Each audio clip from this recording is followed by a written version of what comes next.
আমার এক বন্ধুর কাছে কিছু টাকা পাই, কিন্তু কয়েক মাস হলো ও ফোন ধরে না। তাই ওর বাবার নম্বরে ফোন দিয়ে বললাম, আমি আপনার ছেলেকে প্রচন্ড ভালোবাসি, আমি ওকে বিয়ে করতে চাই। ফোনের ওপাশ থেকে শুনলাম, নাউজুবিল্লাহ আস্তাগফিরুল্লাহ, ওই ছেলে তোর ঘরে কি বাব্বাই নাই, তুই পুলা হয়ে পুলাকে কিভাবে ভালোবাসিস? আমি তখন বললাম, দেখেন যুগ বদলাইছে, এখন আর ছেলে মেয়ের মধ্যে ভালোবাসা সীমাবদ্ধ নাই। বিশ্বাস না হলে আপনার ছেলেকে বলেন, ও আমাকে পাগলের মতো ভালোবাসে, কিন্তু মুখ ফুটে আপনাকে বলতে পারছে না। ফোনের ওপাশ থেকে আবার বলতে শুনলাম, নাউজুবিল্লাহ আস্তাগফিরুল্লাহ। আর তিনি বললেন, ওই পুলা তুই কি পাবনা থেকে বলতেছস? আমি তখন বললাম, পাবনার পাগলরা কি আমার মতো জিপি থেকে রবিতে কল দিয়ে ফোনের টাকা নষ্ট করে? শুনে রাখেন, আপনি যদি আমাদের এই ভালোবাসা মেনে না নেন, তাহলে আমরা বাড়ি থেকে পালিয়ে বিয়ে করব, পরে কিন্তু আমার দোষ দিতে পারবেন না। এটা শুনে তিনি বললেন, কি বিয়া করবি? এটা আবার কেমনে সম্ভব?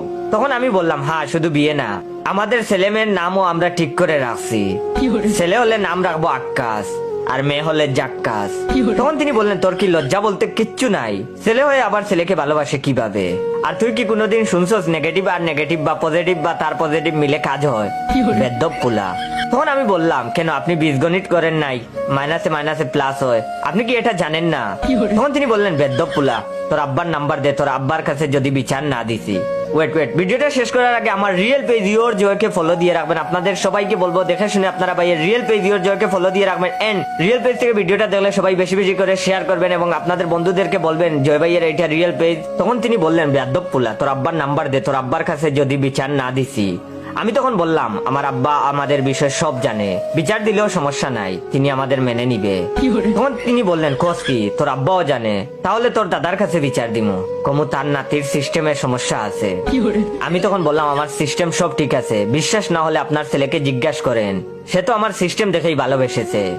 এবার ফোনের অপাশ থেকে দপাস করে কিছু পড়ে যাওয়ার শব্দ শুনে ফোন রেখে দিলাম আর বন্ধুর ফোনের অপেক্ষা করতে লাগলাম। একটু পরেই বন্ধুর ফোন। আমাকে বলছে, ওই শালা, তুই আমার আব্বারে কি কইছস? আমি তখন বললাম, বেশি কিচ্ছু বলি নাই, সামান্য কিছু কইছি।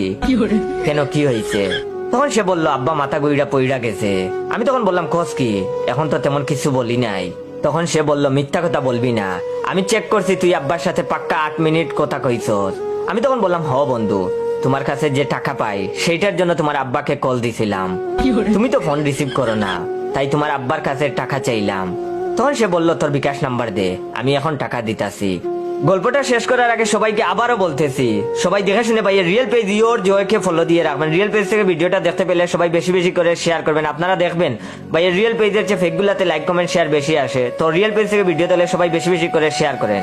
আমি তখন বললাম, টাকা নেওয়ার সময় মনে আসছিল না, এই নাম্বার থেকে বিকাশ করে দিছিলাম, আর শুন 500 টাকা বেশি করে দিস, প্রেমিকার সাথে ডেটিং আছে। তখন সে বলল, পারমু না, আমার কাছে টাকা নাই।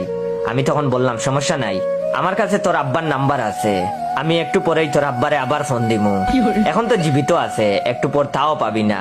তখন সে বলল, দাঁড়া দিতাছি, কিন্তু খবরদার জীবনে আর আব্বার নাম্বারে কল দিবি না, 10টা নয় 5টা নয়, একটাই বাপ আমার।